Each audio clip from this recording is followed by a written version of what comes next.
Guys, ভারতের মানুষরা বলে শুধু নাকি ভারতেই উর্ফি জাভেদ এবং নুরা ফাতিয়ার মতো নায়িকারা রয়েছে। তাহলে তারা হয়তো জানেই না বাংলাদেশেও রয়েছে উর্ফি জাভেদ এবং মিয়া খলিফা লাইট ভার্সন, ইয়ে মানে নুরা ফাতিয়ার লাইট ভার্সন। আমি জানি আপনাদের অনেকেরই হয়তো বিশ্বাস হবে না, তাহলে নিজের চোখেই দেখে নিন।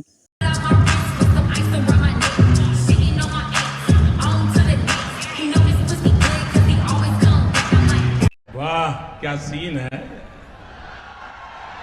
वाह क्या सीन है। আমি জানি আপনারা অনেকেই এই পবিত্র পোশাক পরা নায়িকাটিকে চিনতে পেরেছেন। ইনি হলেন বাংলাদেশের জনপ্রিয় নাটক অভিনেতা সামিরা খান মাহি। তিনি সম্প্রতি একটি অনুষ্ঠানে গিয়ে এরকমের টাইট ফিট পোশাক পরে নানা সমালোচনার শিকার হন, কিন্তু তাতে তার কিছু আসেও না যায়ও না, কারণ তিনি বাংলাদেশকে আমেরিকা মনে করেন। আর তাকে এই বিষয়ে প্রশ্ন করা হলে বলেন এখানে তার কোনো দোষ নেই, কারণ অনুষ্ঠানের আয়োজকরা তাকে যেই পোশাক দিয়েছেন তিনি সেই পোশাকই পরেছেন। তাহলে আমার প্রশ্ন হলো, তাকে যদি কোনো পোশাক না দেওয়া হতো তাহলে তিনি কি ন্যাংটা নৃত্য পরিবেশন করতেন?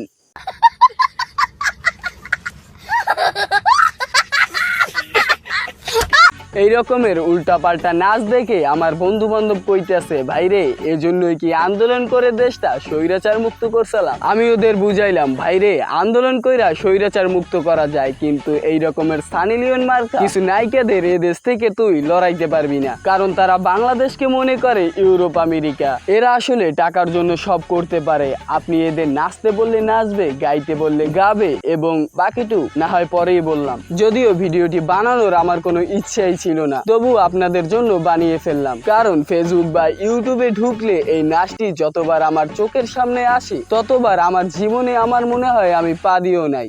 शाबाश बेटा, बहुत बढ़िया।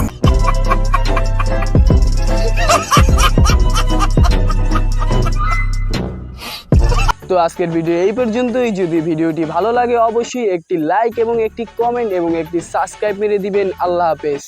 জাহান্নামী জাহান্নামী।